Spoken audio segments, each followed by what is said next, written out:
천지를 만드신 하나님 아버지를 내가 믿사오며 그 외아들 우리 주 예수 그리스도를 믿사오니 이는 성령으로 잉태하사 동정녀 마리아에게 나으시고 본디오 빌라도에게 고난을 받으사 십자가에 못 박혀 죽으시고 장사한 지 사흘 만에 죽은 자 가운데서 다시 살아나시며 하늘에 오르사 전능하신 하나님 우편에 앉아 계시다가 저리로서 산자와 죽은 자를 심판하러 오시리라. 성령을 믿사오며 거룩한 공회와 성도가 서로 교통하는 것과 죄를 사하여 주시는 것과 몸이 다시 사는 것과 영원히 사는 것을 믿사옵나이다. 아멘. 자, 계시와 영감. 성서론에서 이제 계시와 영감 이렇게 합니다. 계시, 영감.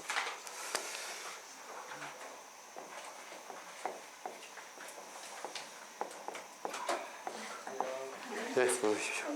지금 막 적었습니다. 오시느냐고 수고하셨습니다. 애들 친구들하고 집으로 뒤로 돌아갈 뻔했어요.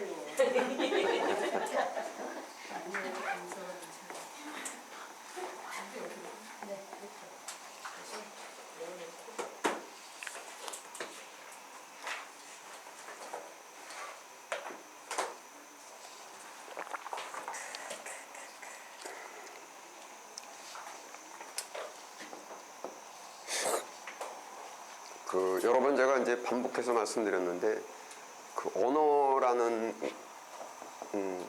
언어라는 것의 의미를 그걸 잘 이해하셔야 합니다. 언어라는 것은 이미 그 어떤 것이 substance 있는데 이것을 이제 인간이 어떻게 표현할까 해가지고 표현하는 것이 언어입니다.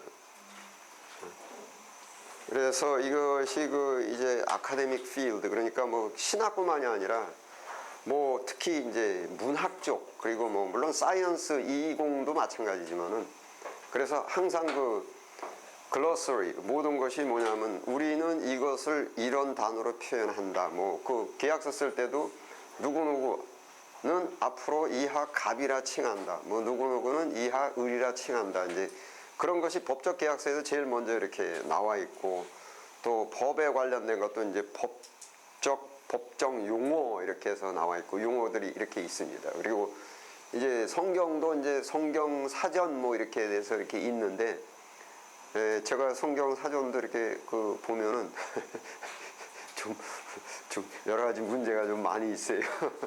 그래서 왜냐하면 이 어떤 이것을 이렇게 표현하는 것, 이것이 참 그렇게 수월치 않습니다. 우선 간단히 말씀드리면은, 그런데 이 언어가 이제 예를 들자면 계시, 영감 이렇게 나와 있는데, 이 계시라는 것의 의미가 그 어떤 것인가를 잘 이거를 이해를 하고, 그 다음에 계시라는 단어를 통해서 그 의사 전달을 내가 받으려고 하고 뭐 이렇게 해야 되는데, 우선은 제일 먼저 문제가 계시라는 단어를 내가 갖고 있는 주관적으로 해석해버리고, 근데 귀를 막고 물어봐라 다 해석하지. 근데 이 사람은 내가 그렇게 해석하니까 그런 줄 알고, 저는 이 사람을 보고 그런 줄 아니까 그렇게 해석하는 것입니다. 그러니까는 다 그래요. 근데 그 다 중에 쟤는 날 보고 다라 그러고 나는 쟤를 보고 다라 그래요. 이것이 깊이 들어가면 그것이 하나의 사탄의 이제 계교라고 이렇게 하는 겁니다. 그래서 뭐 대중 다 그렇다라는 것, 그러니까 특히나 신학을 하시면은 조금 더 생각이 깊숙이, 그리고 논리적으로 소위 관절과 골수를 찔러 쪼갠다 해서 학문이 이제 전에도 말씀드렸지만 학사 공부할 때는 칼이 좀 뭉툭해요. 그래서 예리하게 잘라진 않지만은 이게 학사 공부하면서 잘못될 우려는 좀 더 적어요. 그러니까 덜 위험해요. 근데 석사 가면은 조금 더 깊이 들어가기 때문에, 그러니까 말하자면 수박에 깊이 들어가기 때문에 이게 더 날카로워야 되고, 그리고 또 이제 박사다 그렇게 하면 더 날카로워야 됩니다. 더 깊숙이 들어가야 되기 때문에. 그래서 이게 또 양면성을 갖고 있는데 하면서 점점 더 위험해집니다. 또 날카로워지고 이렇게 되니까. 그래서 그렇지만은 성령을 믿고 성경에 의해서, 그러니까는 신학은 아닌데 제가 이런 뭐 지금 물리학의 아버지 그러면 이제 물리학의 아버지 뉴턴이고 그다음에 물리학의 어머니 아인슈타인 한번 유명한데, 아인슈타인이 한 말 중에 아주 재미있는, 아인슈타인은 유대인입니다. 유대인이고 이제 프린스턴 대학교 연구실에서 이렇게 연구를 하고 그렇게 해가지고 이렇게 한 사람인데, 이분이 이야기한 것 중에 아주 참 감동적인 이야기가 있는데, 그분이 인생을 쭉 살면서 많은 어록을 남겼어요. 자기가 아인슈타인이라는 그 이름을 하고 물리학계에 큰 업적을 남기면서 자기가 갖고 인생의 좌우명 중에 하나가 뭐냐면 the great spirit. the great spirit 하면 great, 아주 위대한 spirit, 영은. 예, 그래서 서구에서는 영이라는 단어, 영혼이라는 단어가 일반적인 용어입니다. 대한민국에서는 기독교만 쓰는 용어죠. 그러나 미국은, 서구는 영혼, 스피릿이라는 단어가 아주 교회 안 나가는 사람이고 아주 일반적인 이야기입니다. 왜냐하면 이게 기독교 문화가 이제 서구에 있기 때문에. 그래서 the great spirit always encounters 하면 always, 항상 encounters 하게 되면 대면하게 된다.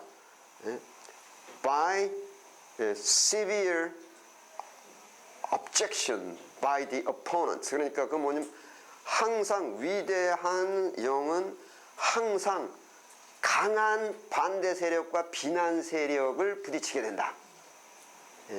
by 누구에 의해서? mediocre. mediocre라는 말은 뭐냐면 이거도 아니고 저거도 아닌 회색. 무슨 이해가 되십니까? 회색에 있으면은 남한테 욕먹을 일이 거의 없어요. 비난받을 일이. 예.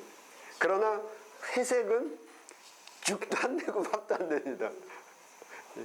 그래서 이게 아인슈타인이 쭉 어려서부터 쭉 자기가 이렇게 하면서 자기가 느낀 거예요, 이게. 그러니까는 뭐 자기가 어떤 반대 세력, 이제 자기가 이렇게 어떤 학설을 이야기할 때, 이제 학위 받을 때 가장 큰 맨 마지막 단계에서 하는 것이 디펜스라고 합니다. 디펜스라는 것은 내가 지금 연구해서 발전시켜놓은 이 theory, 이 학설에 대해서 소위 critics, 반대 의견을 제시하는 사람들을 논리적으로 그것을 이제 설명을 해야 되는 것을 디펜스라 그래요. 그 디펜스가 통과가 되면은 그제서야 이제 박사학위가 통과가 됩니다. 이제 그렇게 하는데, 그 디펜스가 이제 논리적인 디펜스라 해야 되는데, 때로는 아주 비논리적인 무지막지하게 아예 그냥 저 사람을 아예 그냥 비난하는 것을 목적으로 해가지고 이렇게 하는 그런 디펜스가 아니고, 그런데 이제 이 아인슈타인이 그런 거를 하면서 쭉 그 상대성 이론, relative theory, 그거를 갖다가 쭉 연구 발전시켜 오면서 많은 이렇게 비난을 받았는데, 그러면 그 사람들한테 그렇다면 당신이 이렇다는 얘기냐? 그러면은 그것도 아니고, 그럼 저렇다는 얘기냐? 그러면 그것도 아니고, 그럼 뭐냐? 그래서 그게 이제 메리오컬, 그래서 이것도 아니고 저것도 아니고 이제 회색 분자라는 거예요. 회색적인 사람은 비난은 안 받아요. 보세요. 그게 야고보서에 어떤 표현으로 되어 있냐 하면은 두 마음을 품은 자, 이런 얘기가 있죠. 두 마음을 품은 자는 매사에 무슨 일을 하든지 정함이 없다. 정하다라는 건 깨끗하다는 게 이게 그런 이제 표현이 있는데, 예를 들자면 사도 바울은 이 사람이 잘못됐을지언정 메디오커는 아니었어요.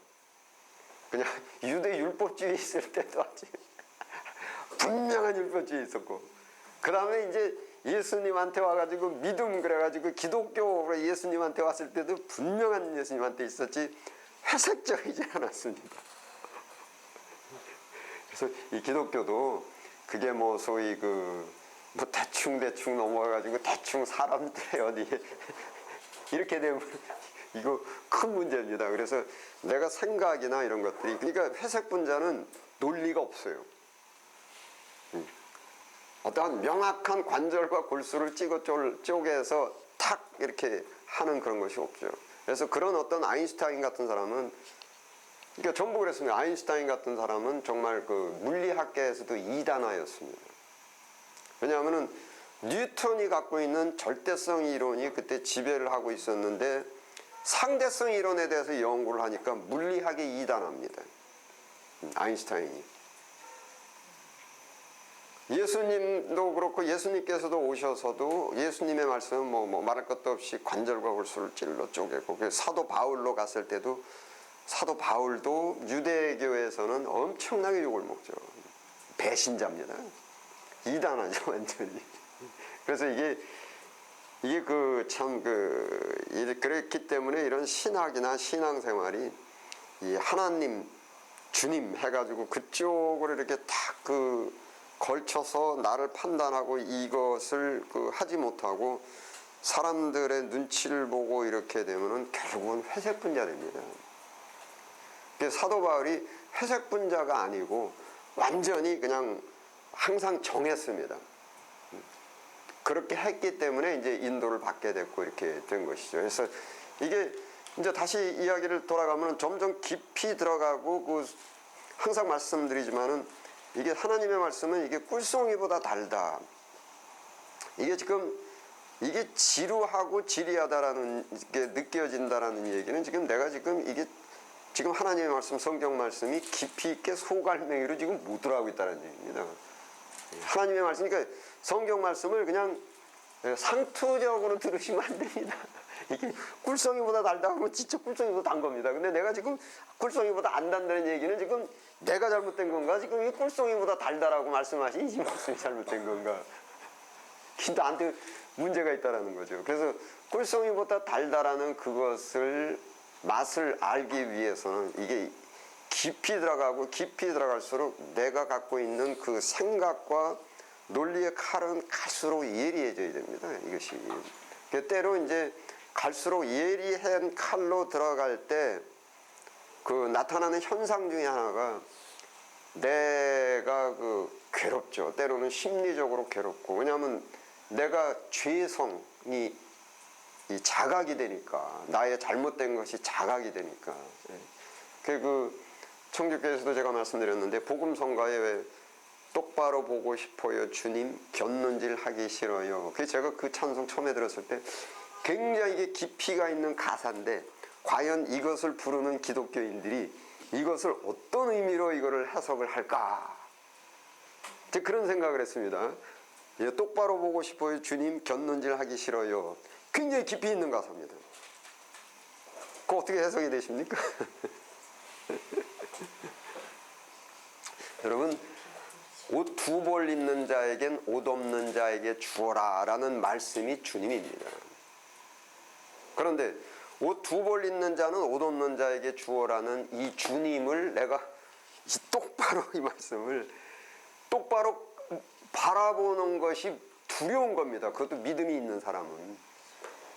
그러니까는 옷 두 벌, 그게 회개의 열매거든요. 세례 요한이 너희는 회개에 합당한 열매를 맺으라. 그래서 도대체 회개에 합당한 열매가 뭐냐 그러니까 옷 두 벌 있는 자는 옷 없는 자에게 주어라 이랬단 말이에요. 이게 회개에 합당한 열매다. 말씀이 주님입니다. 말씀이 육신 되신 분이고 다시 로고스로 돌아가신 분이 주님인데 그 말씀을 똑바로 봐야 됩니다. 물론 이걸 똑바로 바라보려니까는 두렵죠. 마음이 엄청나게 불편하죠. 옷 두 벌 있는 자는 옷 없는 자에게 주어라. 오른뺨을 때리면 왼뺨을 돌려대라. 원수를 사랑해라. 근데 그런 것들이 똑바로 보기가 막 두려워서 곁눈질로 보는 거예요. 그냥 그거 누가 얘기하고 나와도 그냥 별 신경 안 쓰고 휙휙 넘어가고 기도하는 대로 다 받으리라 그건 똑바로 바라보고 예수님께서 병 고쳐주신 건 똑바로 바라본단 말입니다. 예. 유익한 거는 집중해서 보는 거야. 그것이 이제 심리학에서 제가 말씀드리지만 그 옵티미즘 바이어스. 내가 이게 성경이나 신앙생활 이런 것도 내가 하고 싶은 내 본능에 의해서 내가 좋아하는 쪽으로 이렇게 그 얘기는 쉽게 말씀드리면 예수님을 나한테 맞게 내가 조각을 해가지고 나한테 맞게끔 수용을 한다는 거죠. 내가 깨져야 되는데. 예. 그래서 이게 그렇게 그런 상황이 됐을 때 나오는 현상 중에 하나가 하나님의 말씀이 꿀송이보다 달질 않아요. 그래서 예리하게 들어가야 되기 때문에 계시라는 단어도 이게 도대체 일반적으로 사람들이 계시라는 단어를 알고 있는 게 과연 뭐냐. 그러니까 뭐 제가 지난 주말에도 그냥 밤에 잠이 안 오던데 교회 다니시는 분이 뭐 저승사자를 내가 봤는데 그냥 우기더라고요. 자기 저승사 봤다는 거예요. 그래서 저승사자가 왔다 간 다음에 옆집에 있는 사람이 죽었다. 저승사자가 데려갔다 그러는데 제가 근데 그 주장을 굽히질 않는 거예요. 잘 봤다는 거예요. 저승사자를. 실제로 봤다라는 거예요. 꿈도 아니고 실제로 봤다. 그래서 제가 참 통탄에 맞지 않는 세상에 이럴 수가 있느냐. 그냥 그 말은 안 했어도 제가 오면서 저녁에 때까지 우리 기독교 주님째 하나님 이렇게 우리가 인간이 무지할 수가 있습니까? 이렇게 무지할 수가 있습니까? TV를 너무 많이 보셨어. 바로 그거예요. 문제가 텔레비를 너무 많이 보고 영화를 많이 보고 그게 뭐 시간 때문에 제가 이야기 안 했는데 계속 그럼 만약에 제가 저승사자가 어떻게 생겼습니까? 만약에 거기까지 나갔다면은 뭐 가쓰고 뭐 검은 돋보 있고 뭐 시커멓고 이러고 다 이래서 이게 인간이 자꾸 눈으로 보려고 하고 귀로 들으려고 하고 소위 육체가 돼가지고 소위 이게 뭐냐면 문제는 영은 우리의 영으로 감지가 되는 것이지 육체 감각으로 감지가 되는 것이 아닌데 이게 악한 세대에 자꾸 표적을 보려고 하고 이제 이렇게 하다 보니까 사탄의 미혹과 이제 유혹이 여러 가지로 참 답답해서 정말 그 착실 이야기를 했는데 착시라는 의미도 잘 모르시더라고요. 착시는 시각적 이것도 지금 원래 형광등 눈 나빠진다고 하죠. 왜 그러냐면 형광등이 켜져 있는 게 아니라 계속 방전하는 겁니다, 이게. 근데 방전이 빠르다 보니까 우리가 켜 있다라고 이제 생각을 하는 거죠. 그리고 뭐 여기에 텔레비에 나와 있는 뭐 영화라든지 뭐 이런 것들이 전부 작은 그 카트로 해가지고 쭉 빠르게 돌아가서 우리 눈의 조리개의 속도보다 더 빨리 돌아가기 때문에 연결돼 있는 것처럼 보일 뿐이지 우리 눈도 이게 지금 우리가 조리개의 속도보다 빠른 속도로 방전을 계속 하니까 이게 켜져 있다라고 생각하는 것, 그것이 착시현상이라고 이렇게 이야기를 하고, 그래서 이 형광등이 눈에 그렇게 과히 좋지를 않다, 뭐 그렇게 얘기하는 것입니다. 계속 방전을 하고 있는 상태에서 있기 때문에. 어떻게 될건 그렇게 뭐 이렇게 여러 가지, 그러니까 미혹이 굉장히 많습니다. 그 중에 하나가 큰 미혹 중에서가 뭐냐면 언어적 미혹. 갈라디아서에도 복음을 요란케 하여. 제가 이제 한국 기독, 이제 이게 언어가 한국 기독교가 전부 이게 이제 한글로 돼 있단 말입니다. 그리고 한자어가 들어가 있고. 그런데 그런 한글이나 한자어에서 나오는 오해의 소지가 굉장히 많은 거예요.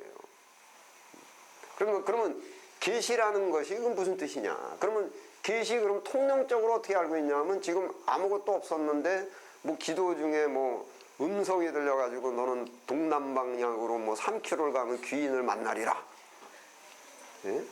그리고 뭐 하나님의 음성이 들렸는데 저도 아주 미국에 있을 때 답답한데 어느 목사님 만나면 기도 중에 하나님께서 미국으로 가라 그래서 왔는데 왜 이렇게 되는 일이 없냐 막 이래가는데 그러니까 답답하네요. 우선은 그러니까 영감 때 다시 이제 더 자세히 말씀드리겠습니다. 계시라는 것은 쉽게 말씀드리면 이 아포칼립토 이렇게 표시가 되어 있습니다. 히브리 말로는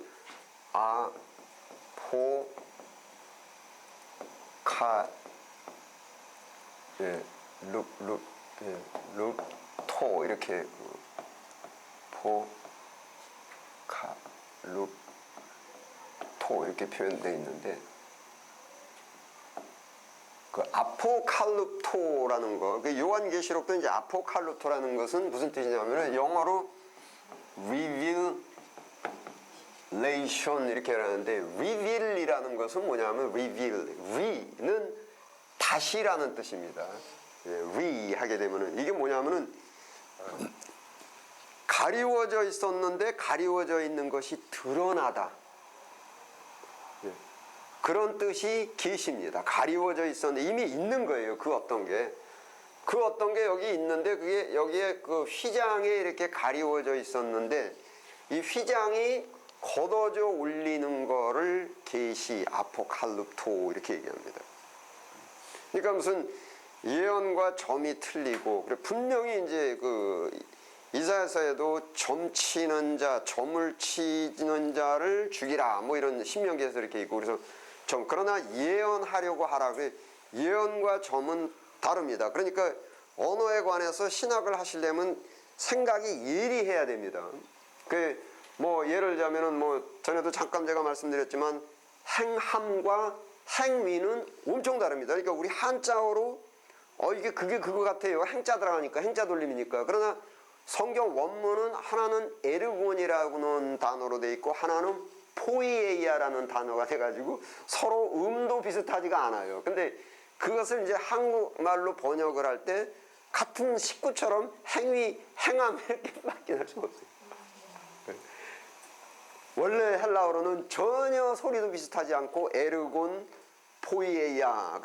행함이 없는 믿음은 죽은 믿음이다 그랬을 때 행함이라는 것은 포이에이아 이렇게 돼 있고, 행위로 거룩함을 유의롭다 칭할 자가 없다 행위는 에르곤이라는 단어로 돼 있는 거예요. 근데 이게 뭐 언어의 한계성이라고 이것이.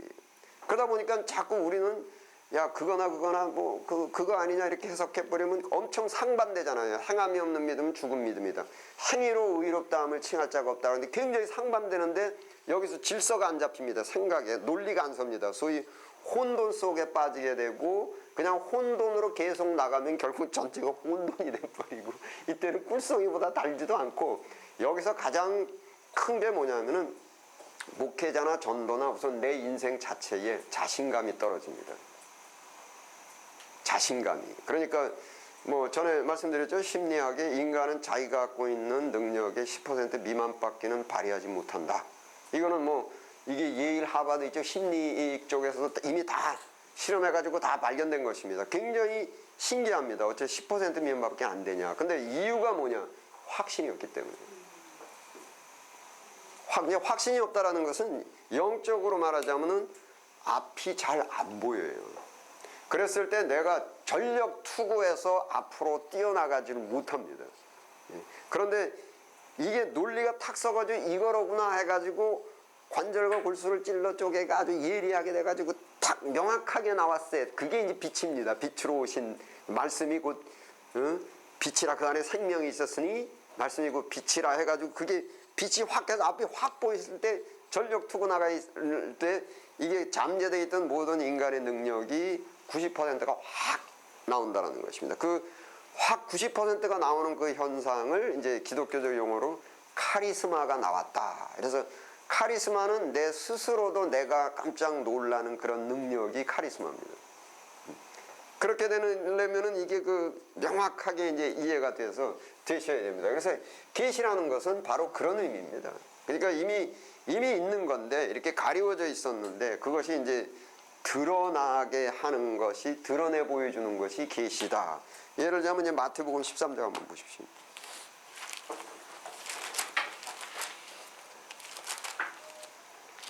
마태복음 13장 35절.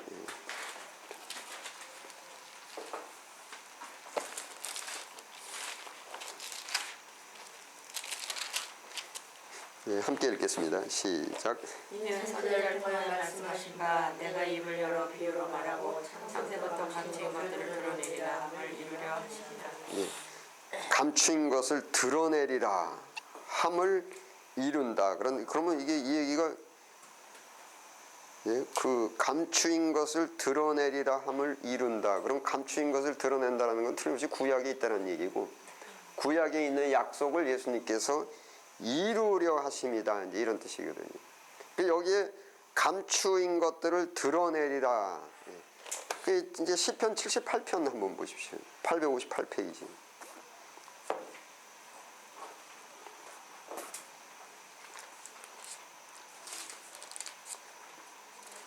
예, 78편 2절. 예, 함께 읽겠습니다. 시작. 내가 입을 열고 비유를 베풀어서 옛 기미 예, 감추인 것을 드러낸다. 예, 그 드러내는 게 계시입니다.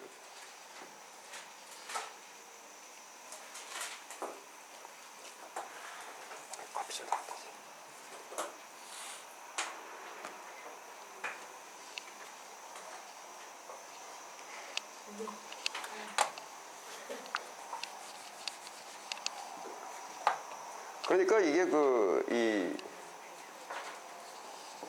이제 계시가 이제 일반적인 용어로 제가 이해하시기 쉽게 말씀을 드리면은, 인생을 100% 성공할 수 있는 확실한 방법이 있는 거예요. 또 두 번째는 인간관계를 100% 성공할 수 있는 확실한 방법이 있는 것. 그 인간이 갖고 있는 태초적으로, 원초적으로 인간이 갖고 있는 고민 중에 가장 큰 고민이 바로, 인간은 누구나 열심히 성공을 위해서 열심히 하고자 하는 그런 의지는 다 갖고 있습니다. 거의 100% 다 갖고 있습니다. 그런데 열심은 있는데, 그러면 어떤 쪽으로 무엇을 내가 열심히 해야만 내 인생에 성공을 할 수가 있느냐, 여기에 대한 의구점, 여기에 대한 궁금증이 이게 태초부터 있으세요, 인간한테. 이게 굉장히, 그러니까 철학이고 뭐고 전부. 그래서 과학의 발전도, 과학자들은 과학을 발전시키면은 인간이 반드시 행복해지고 성공할 수 있다 해가지고 끊임없이 발전시켜 온 것입니다. 그런데 과학이 지금 눈부시게 발전했는데 과연 인간이 원하는 그 행복을 얻었는가? 네. 뭐 경제, 뭐 돈이 많아지면 되겠다. 우리 경제를 지금 뭐 소위 물물교환 경제에서 화폐 경제에 이르러 지금 금융 경제로 나가가지고 해가지고 지금 경제를 눈부시게 발전을 시켰는데, 과연 그러면 이 경제 발전이 인간에게 행복을 주었는가? 이겁니다. 뭐 행복해지려면 인간관계가 좋아지고, 좀 소위 한 사회에 사랑이 있고 화목이 있고 평강이 있고 좀 따뜻하고 포근하고 뭐 이게 있어야 될 거 아니에요. 예? 과연 그러니까 이게 각계각층이 굉장히 이게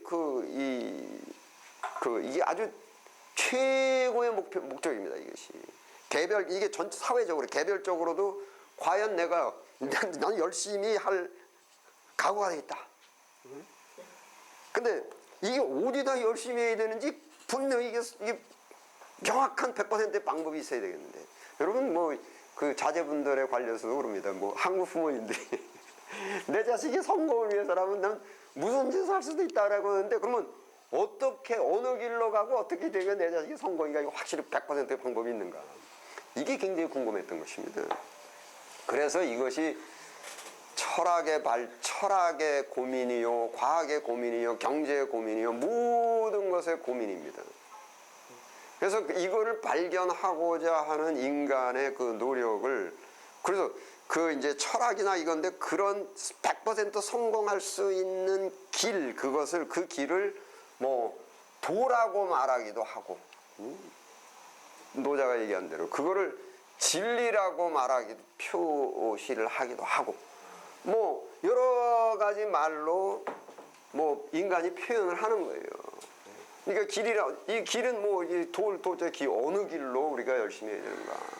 그리고 진리는 이제 어떤 이치가 참된 이치냐, 이거를 막 찾으려 했는데, 이것이 이제 두 가지, 종교학에서 두 가지입니다. 첫째는, 하나는 간단히 얘기하면은 신이라는 존재를 끌고 오지 않고 인간에게 있어서는 이미 그 길이 있다.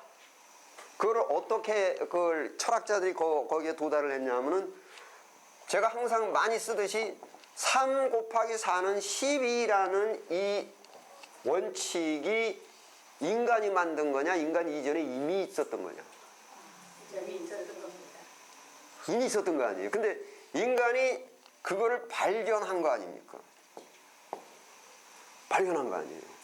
그러니까 철학에서도 인간이 100% 성공할 수 있는 그 방법도 인간 이전에 있다. 우리가 그걸 발견해야 된다. 3 곱하기 4는 12를 우리가 발견했듯이 발견을 해야 되겠다. 이게 철학자들이 갖고 있는 그 목표입니다. 목표. 그래서 이게 뭐 이 진리라는 것이 이제 헬라어로 라틴어로 베리타스 이렇게 얘기하거든요. 그래서 대학교마다 전부 베리타스, 서울대학교에서 베리타스 룩숨 메아 이래가지고 진리는 나의 빛 해가지고 이거를 라틴어 베리타스 이렇게 한 겁니다. 이것도 수학의 이 원칙도 베리타스입니다. 수리 이렇게 해야 되지. 이걸 발견하려고. 그러니까 물론 이게 어떤 철학자 소위 그 이제 그 비관적 그 패시미즘 해가지고 이제 염세적 그 철학은 뭐냐면 그런 것은 없다 이렇게 생각하는 사람들을 염세주의라고 말해요. 그러면 100% 성공할 수 있는 방법이 없으면 그다음 뭐예요? 인간의 성공은 복골복이다 이거 아니에요. 그러면 참 이게 얼마나 이게 힘 빠지는지 아세요? 복골복인데 야 열심히 하면 되는 줄 아느냐? 뭐 그래도 사람 운이 따라야 되고 재물 운이 따라야 되고 건강 운이 따라야 돼. 야 그럼 이게 뭐냐? 그때부터 어떻게 됩니까? 열심히 할 맛이 안 나죠. 그 바람에 모든 창조주가 준 그 능력이 잠재돼 버립니다. 복불복인데 아이들이 막 공부를 열심히 하려고 해도 시험 운이 좋아야 돼. 그러면 이게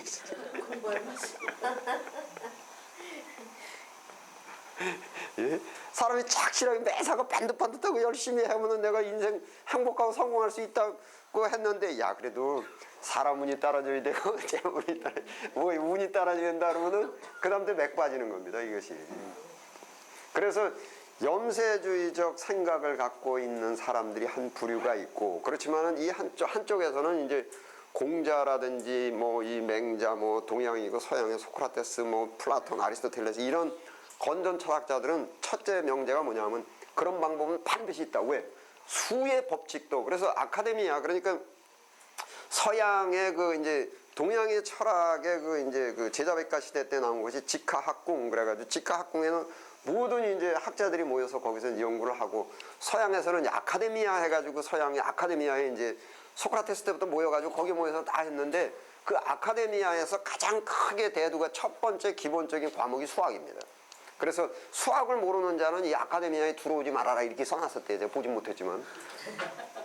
네. 그리고 왜 수학이 나왔냐면 수학이 굉장히 명쾌해요. 그러니까 논란의 여지가 수학이 없어요 이게. 상고박에서 하는 10이다. 그 다음에 이제 기하 나와가지고 기하학 뭐 이런 거 됐을 때 논란의 여지가 없어요. 그러면 가만히 생각해 보세요. 이 사람들의 생각의 흐름이 야 이게 우리가 만든 거 아니고 우리 이전에 이미 있었다. 그러면 이거는 굉장히 명쾌하다.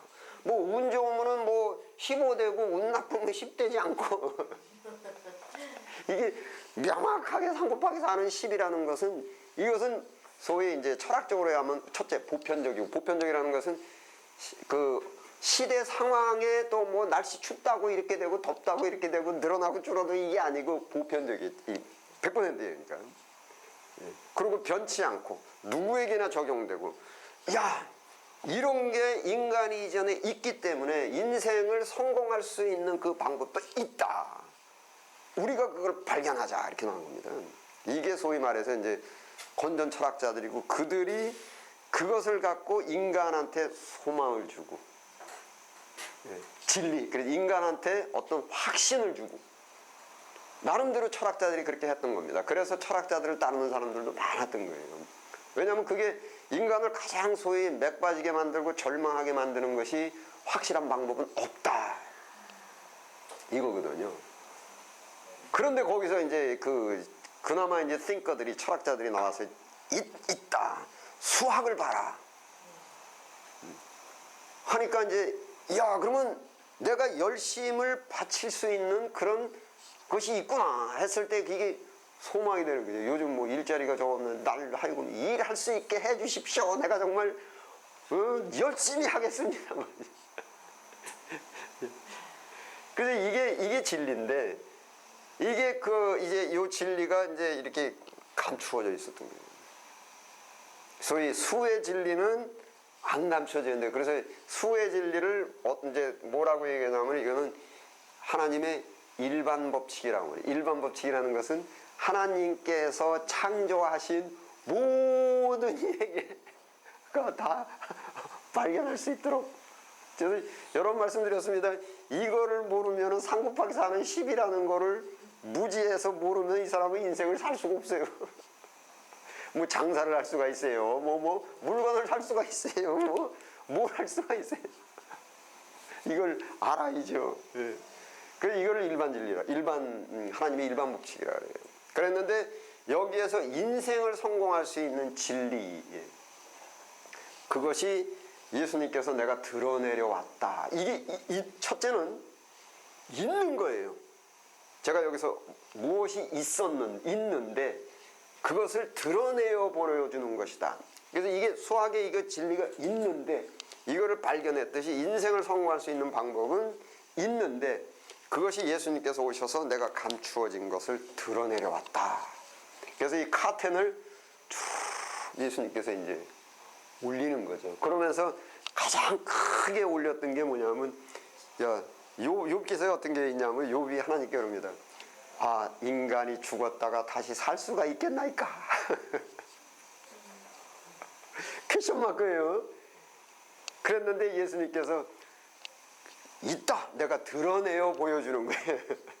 그래 내가 감추어진 그것을, 그러니까 법칙에, 인생의 법칙에 인간은 죽어도 다시 살 수가 있다라는 법칙이 있는데 법칙이 지금 가려져 있습니다.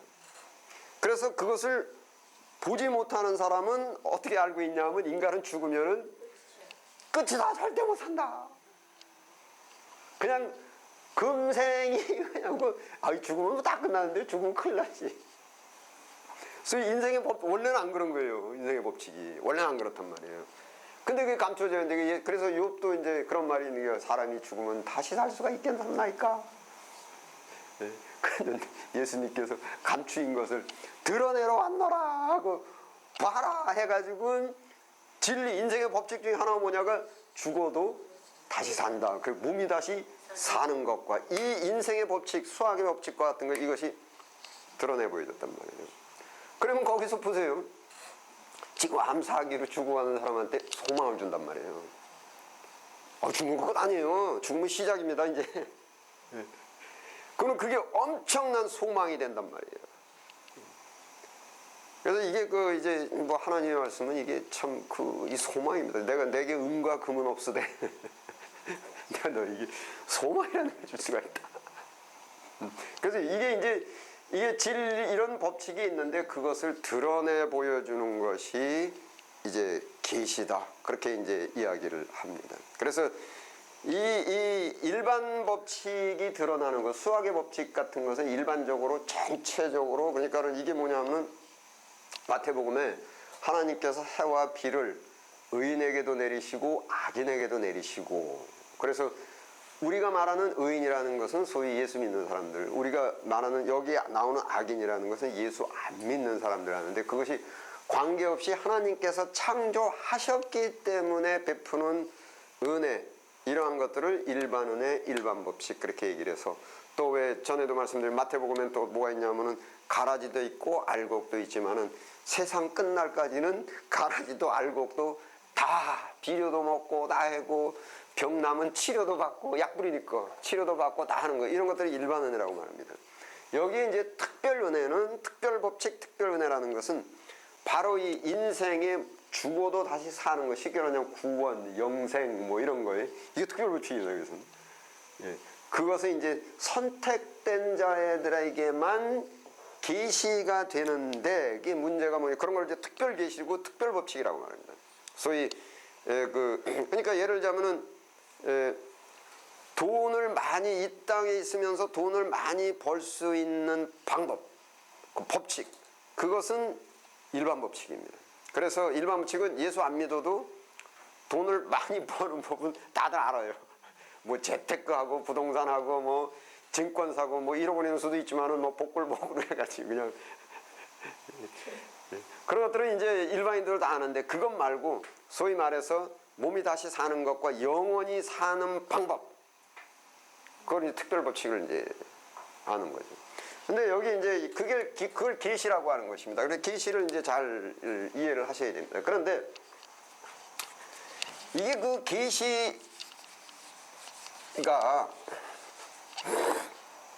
계시가 부분 계시가 될 수가 없어요. 왜냐하면은 하나님은 편재하시잖아요. 편재라는 것은 어디나 다 계십니다. 그리고 이제 편재하시고 그다음에 이제 그 충만하십니다. 충만하십니다. 그 쉽게 얘기하면은 김정은이라는 사람 옆에 예수님이 계신가 안 계신가요? 계시잖아요. 그래서 계시라는 것이 지역적 계시가 아니라 차원적으로 이렇게 다 열어 보여줘야 되는데, 그러면 할 수 없이 김정은이라는 사람한테도 계시가 돼야 된단 말이에요. 그러니까는 이 계시를 잘못 이해하면은 뭐 또 특별한 사람 앞에 뭐 지팽이 짚고 누가 나타나가지고 뭐 동으로 가라, 음성이 뭐 이렇게 동으로 가라, 서로 뭐 가라, 그러니까는 이게 그 이제 엄청난 문제고, 그렇게 그게 이제 굉장한 큰 오해고, 편재 충만 때문에 100% 계시를 하실 수밖에 없습니다. 그래서 김정은이라는 사람 옆에도 삼위일체 하나님이 계시고 다 있습니다. 이 자리에도 충만하시고. 그런데 이게 계시라는 것은 소위 하나님의 짭입니다. 하나님께서 인간에게 쭉 하시는 것인데, 영감이라는 것은 뭐냐면은 이 계시를 느끼는 사람이 있고 못 느끼는 사람이 있습니다.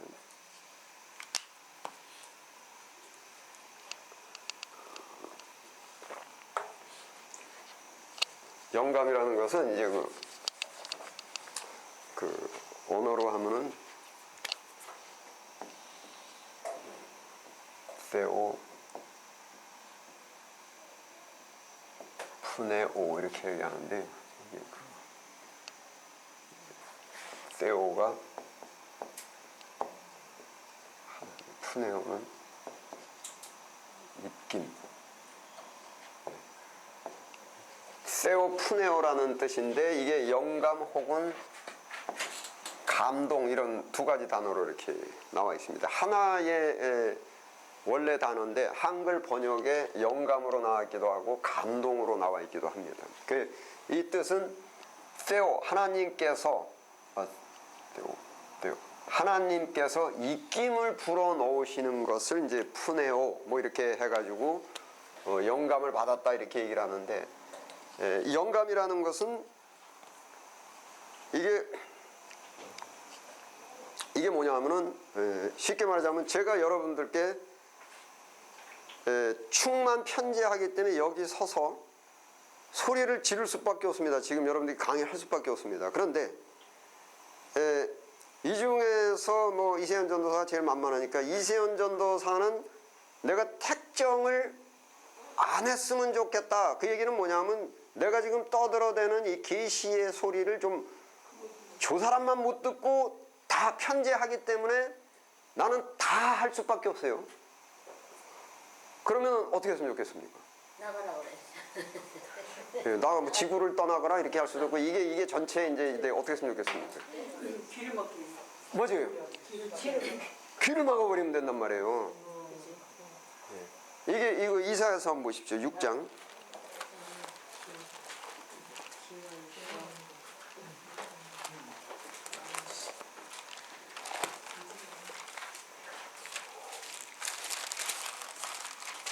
이사야 6장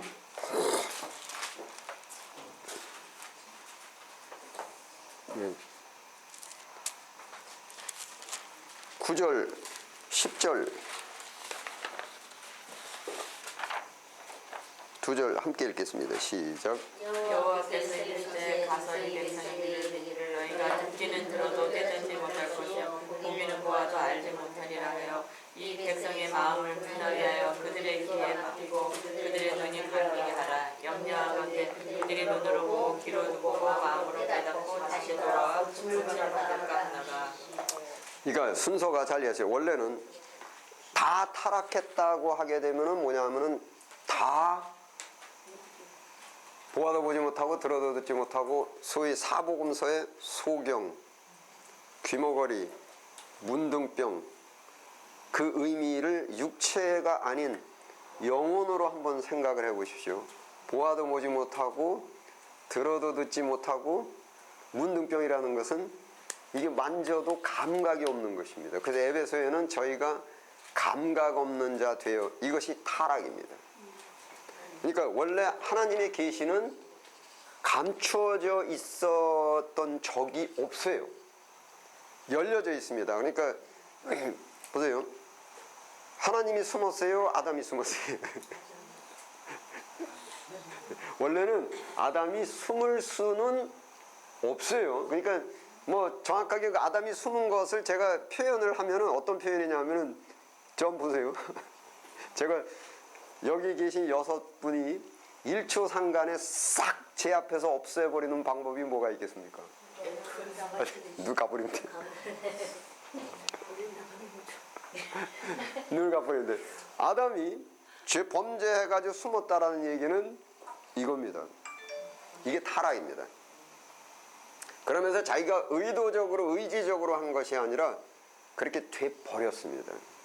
그래서 소경이 돼 버리고 그러니까 심리적으로 원래는 그 하나님 이게 하나님이고 그 이제 뭐 이렇게 여기에 그 하나님이 계시고 인간이 여기 인간이 있으면은 여기서 하나님하고 인간하고 이렇게 전기가 통해 있어야 돼요. 그래서 이게 그러니까 물리적으로는 그러니까 하나님이 영이세요. 영이 있는데 이게 전기가 이렇게 연결이 돼 있어야 됩니다. 이것이. 그러니까 또 이제 그 감각이 그 사과를 감각하는 것은 마음으로 감각 못해요. 사과의 감각은 만져도 안 돼요.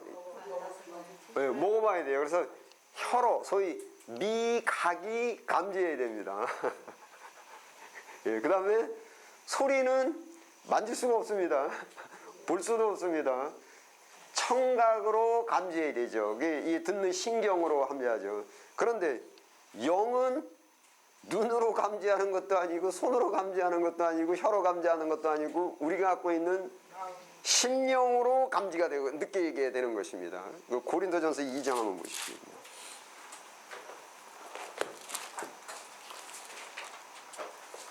2장 9절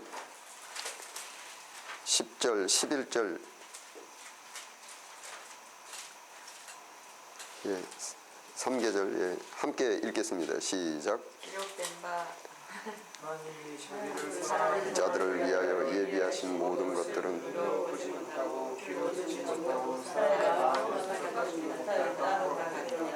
오직 하나님의 성령으로 이것을 우리에게 주셨으니 성령 모든 것 곧 하나님의 깊은 것까지 다 조사하시느니라. 예, 그러니까는 이게 하나님은 영이시기 때문에 우리 육안으로 보는 것도 아니요, 우리의 귀로 듣는 것도 아니요, 예? 사람의 마음은 본능입니다. 소위 이성입니다. 이성 갖고 할 수도 있는 것이 아니요, 예. 성령으로 이것을 우리에게 보이셨다. 예, 이 하나님의 영이시니 그러니까 우리의 영이, 그러니까 우리의 그 아들의 영이 우리의 영과 더불어 하나님을 아버지라고 부르게, 이게 심령이 서로 감지를 하는 거예요. 그러니까 자꾸 이제 뭐 영을 눈으로 봤다, 귀로 들었다 그러니까 이 얘기는 뭐냐면 난 사과를 맛을 봤는데 손으로 맛봤다, 귀로 맛봤다 이거하고 똑같은 거예요. 그러니까 하나님은 눈으로 볼 수도 없고 귀로 들을 수도 없고, 여기에 이제 그 영감설에 가서 이제 그 기록설 하게 되면 아는데, 여러분 저기 하나님의 성경은 하나님의 감동으로 됐다라는 것이 하나님께서 모세야 부른 게 아니란 말이에요. 네? 지금부터 내가 너한테 십계명을 주는데 잘 받아줘, 이게 아니라니까요. 뭐 하늘에서 귀로 하나님께서 십계명이 하나님께서 예비하신 것이거든요. 예비하신 뭐냐면은 여기에 모든 것입니다. 모든 것은 100%를 이야기합니다.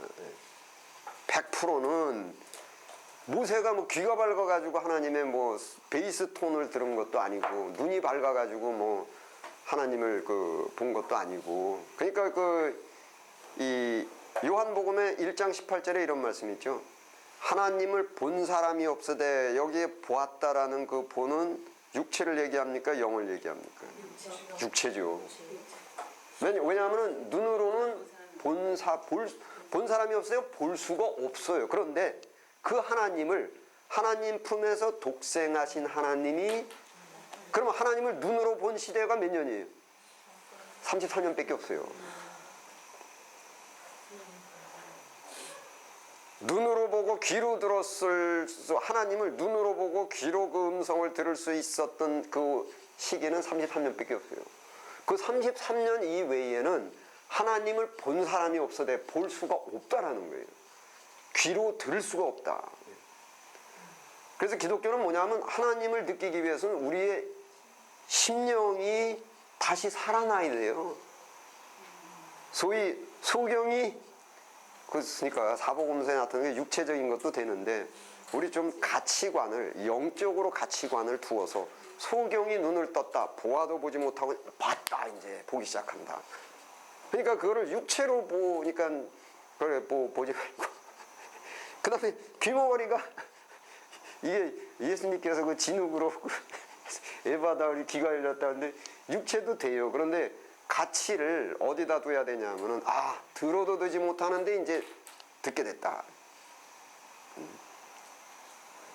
기독교가 자꾸 사복음서를 자꾸 육체로만 해서 그래가지고 그 소경, 귀머거리, 문둥병 이런 것들을 전부 그냥 육체로만 그게 전부 그랬어요. 그 니고데모도 그냥 뭐 엄마 뱃속에 다시 들어갔다 나오느냐 뭐 제자들도 그냥 예수님께서 바리새인들의 누룩을 조심하라 이게 떡을 안 가져왔다고 이게 인간이 육체가 돼버려가지고 이 성경도 전부 육체로만 해석을 해서 그냥 예수님도 그냥 육체의 장님, 육체의 이거 귀머거리를 치료해서 그렇게 해석하시면 안 되고 이렇게 하면 영적 발전이 안 됩니다 이것이. 육체도 치료는 되길 맞는 거죠. 맞죠, 당연하죠. 그러니까는 그 영혼.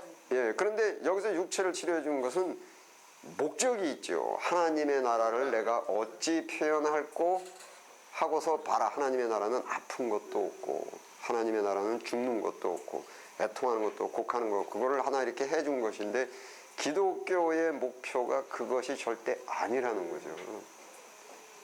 그러니까는 이제 그건 추후에 제가 그 말씀을 드리겠는데 병원 세브란스 병원 그거 누가 세운 겁니까? 제1 원인자가 하나님께서 하신 거예요. 거기서 나오는 의사들의 그 의술이 누가 준 겁니까? 하나님께 그 전부 일반 지식이 일반 은혜입니다. 일반 은혜이기 때문에 예수 믿건 안 믿건 뭐 불교 믿건 뭐 무당 하든 전부 하나님께서 무당 누가 만들었어요? 하나님께서 만들었잖아요. 이 일반 은혜는 일반 법칙은 예수 믿건 안 믿건 하나님께서 창조하셨기 때문에 주는 은혜를 일반 은혜라 그래요. 의인과 악인에게도 해를 내리고 비를 내리시고 다 먹이시고 입히시고 다 한단 말이에요. 다만 이들이 무지해서 그걸 모르는 거죠. 무지하다 뿐이죠. 그러면은 결국은 우리가 지금 아파서 불교 신자가 의사한테가 치료를 받는데 이게 누가 치료해 준 겁니까? 그러니까 잘 이해하셔야 돼요. 이스라엘 민족이 70명에서 200만 명으로 늘어날 때 누구 밑에서 먹고 살았어요? 바로 왕 밑에서 먹고 살았잖아요. 근데 이게 바로 왕이 아니라 사실은 거기 나온 게 다 뭡니까? 바로 왕이 무지해서 그거를 자기가 하는 줄 알고 있는 거죠. 이게 잘 이해하시죠? 자꾸 가게 갔는데 주인이 불교 믿는 사람이야. 이건 안 되지. 이거 아니라니까.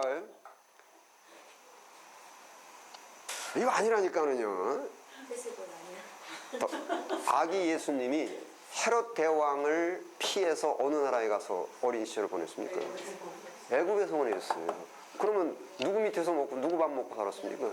애굽에서 예수님께서 어린 시절을 거기서 피해서 먹고 사셨던 거예요. 근데 그게 애굽이 아니라 사실은 하나님이란 말이에요. 그런데 애굽 사람들이 무지해서 그걸 모르고 있을 뿐이지. 그러니까 이 땅과 여기 충만한 것이 다 주의 것이니라. 전부 그런데 무지한 사람이 있고 참 하나님과 유일하신 참 하나님과 예수 그리스도를 아는 사람이 있는 것이고 이게 차이만 있는 것이 전부 한번 하나님께서 그러니까 김정은이 지금 먹을 거 마실 거 입을 거 누가 내려주는 거지? 예, 그 병 나면 치료해주고 누가 하나님께 치료해줘요. 다만 김정은이라더니 무지해가지고 그걸 몰라요. 그러니까 하나님께 영광을 안 돌려요. 예. 그러니까 우리는 여호와를 아는 지식이 있단 말이에요. 그래서 불교 믿는 사람이 의사라도 좀 치료 좀 해주시오. 치료 다 나오면 하나님께 영광 돌리고 물론 그 사람 앞에서 그러면 섭섭하니까 아이 수고하셨습니다 그러지 속으로는 하나님 감사합니다. 애굽과 같은 사람을 통해 가지고 나를 치료하시고 아 야훼께서 라파하셨다 하나님께 영광을 돌리고 이게 소위 이제 포괄적인 신앙이 됩니다. 전체적인 신앙이 됩니다. 부분적인 하나님의 통치는 100%예요. 그래서 이게 육체의 치료는 누구에게? 의사에게. 영혼의 치료는 누구에게? 목사에게. 약은 약사의 치료. 기독교는 영혼의 치료, 이런 육체의 질병 낫는 거, 이 정도 차원에 이렇게 머물러 있으면 안 됩니다. 정말 인간의 신명을 주고 인간의 신명을 살리고 영혼을 살려서 몸이 다시 사는 것과 영혼이 사는 것을 믿사옵나이다. 여러 번 말씀드렸지만은 하나님이 세상을 이처럼 사랑하사 독생자를 주셨으니 이는 저를 믿는 자마다 뭐예요? 예, 몸 치료받는 게 아니라니까요. 병 치료받는 정도 아니라니까요. 그러니까는 뭐 문둥병자 10명 치료받았는데 9명 어떻게 됐지? 다 죽었어요, 없어요. 그게 얼마나 큰 가치가 있냐는 거죠.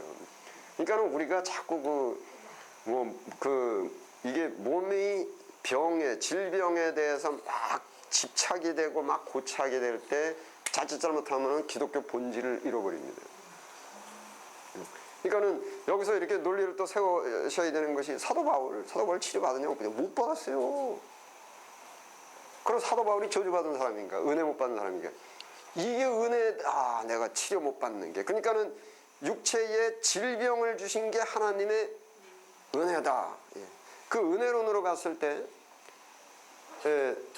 좀 깊이 있는 걸 말씀드리면은, 아담과 하와가 타락을 했을 때 뭡니까? 생명수 과실을 못 먹게 하셨죠.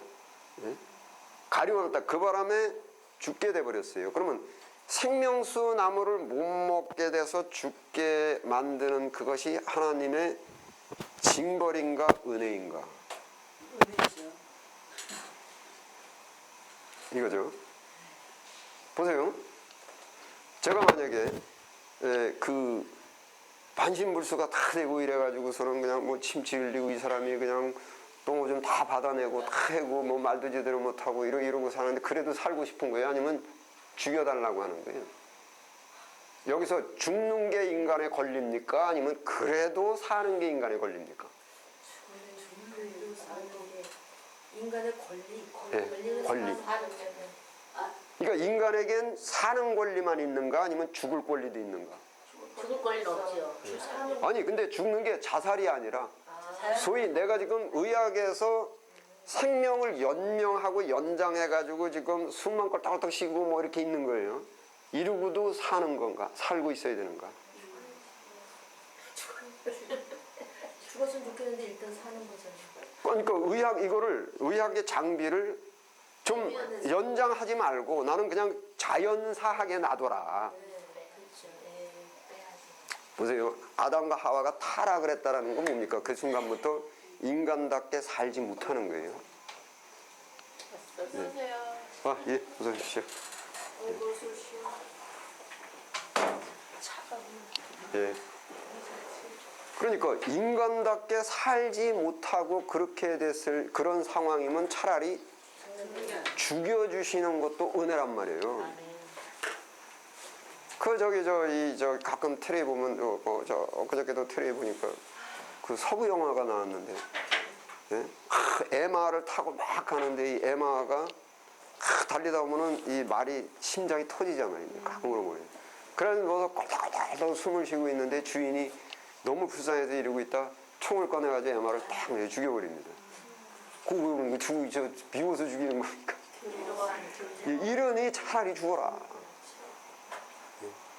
그래서 그게 이제 아담과 하와가 타락을 하고 생명수 나무를 가리워서 소위 죽게 만드는 것. 그러니까 한번 보세요. 좀 극단적인 표현 같지만은 완전히 제가 반신불수 다 돼가지고 그저 숨만 껄떡껄떡 쉬고 있는데 그러고도 이렇게 생명의 장기가 하나님께 계속 주셔서 그러고 영생을 해.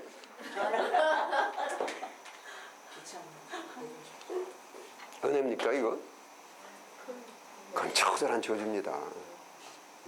그래서 이제 신학에서 어떤 게 있냐면 하나님께서 하시는 것은 인간이 어떻게 느끼고 받아들일지 몰라도 100% 은혜다.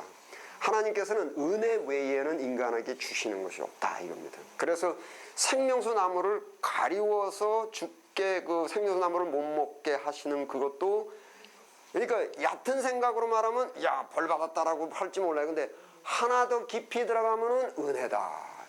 인간답지 못하게 살 바에는 서로 치고받고 죽이고 죽고 뭐 이렇게 할 바에는 차라리 죽는 게 낫다.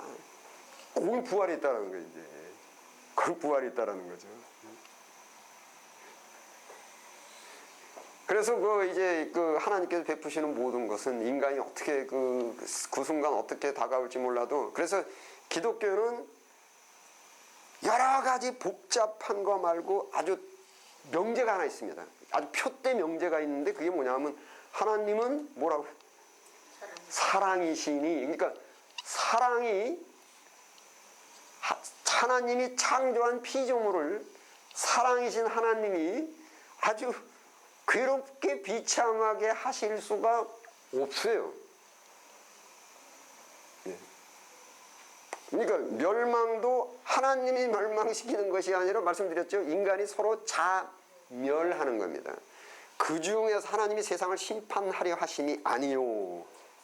그 중에서 몇을 구원하려 하십니다. 그래서 명제가 하나님은 사랑이신이라는 것이 아주 유지부동의 명확한 원칙입니다.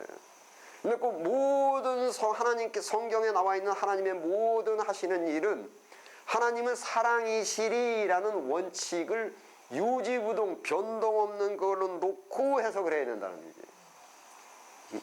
그래서 생명수 나무를 못 먹게 하는 것도 하나님은 사랑이시라는 원칙을 놓고 재해석을 해야 된다는 거예요. 그리고 뭐 이 가시덤불과 엉겅퀴를 냈다라는 것도 하나님께서 저주다 이렇게 해석하시면 안 되고 하나님은 사랑이시니 그걸 놓고 해석을 해야 된다는 거죠.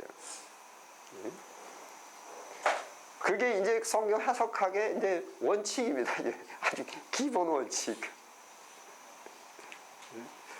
그래서 이게 하나님하고 인간하고 이렇게 접지점이 있는데 그 접지가 이 눈으로 보아하는 것도 아니고 귀로 듣는 것도 아니고 인간의 심령 이렇게 돼 있어가지고 영혼 이렇게 돼서 영혼이 말하자면은 영혼이 살아있어야 하나님을 느끼게 되는 거죠. 혀가 미각을 잃어버리면 사과 맛을 알 수가 없듯이 하나님은 영이시기 때문에 인간이 영혼이 이게 꺼져 있으면은 이게 알 수가 없어요. 느낄 수가 없습니다.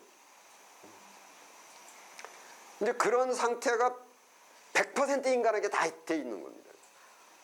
그렇게 되다 보니까 보아도 보지 못하고 들어도 듣지 못하는 그런 상황이 100%가 다 돼버린 거죠. 그러니까 어떤 일이 냐면 어느 것이 길인지 어느 것이 진리인지 이게 그냥 좌충우돌하면서 그냥 사는 거예요. 그러면서 그냥 눈물 흘리고 그냥 복장을 치고 내가 열심히 했는데 여기에서 택한 사람들의 눈을 열어주시고 귀를 열어주시고 그게 심령의 영혼을 여기서 성령으로 영혼을 다시 이제 살리셔서 하나님과 이렇게 전기가 통하게끔 해주셔서 이제 느끼게 하신다. 바로 그게 영감입니다.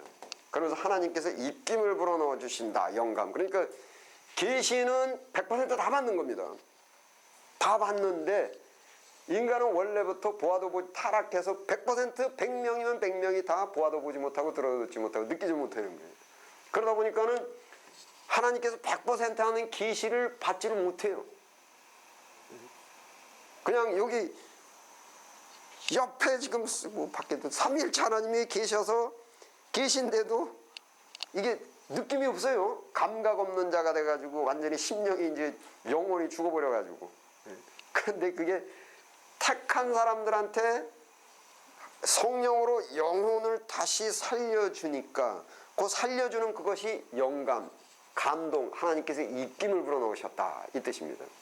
그 입김이 딱 들어와가지고 예수님께서 그 에바다 귀머거리 고쳐줄 때 어떻게 고쳐주셨죠? 기억나세요? 귀머거리 고쳐주실 때 저기 실로암 물에 씻어라. 저 그 실로암 물은 참 장님이로구나. 귀에다가 뭐 침을 넣으셨다 그랬나? 뭐 침을 바르는 게. 손가락으로 혀에다가 그리고 저기 그다음에 이제 저기 이제 예수님께서 뭐 성령을 받으라 그러고 숨을 이렇게 그게 이제 창세기에 이제 입김을 불어넣으시다. 그 입김을 불 그게 입김을 부르니까 설교 말씀이나 뭐 이렇게 묵상이나 기도를 하다 이렇게 뭉클 감동이 오는 그거 뭉클하고 움직이는 그것이 입김입니다. 쉽게 말씀드리면. 입김, 그러니까 이 삶의 그 생기, 태초에 이제 흙에다가 생기를 불어넣으셨다. 그래서 다시 입김이 들어오니까 감동, 거기서부터 이제 느끼기 시작하는 것입니다. 바로 그 이제 그것이 이제 영감입니다. 감동. 잠깐 쉬었다 하겠습니다.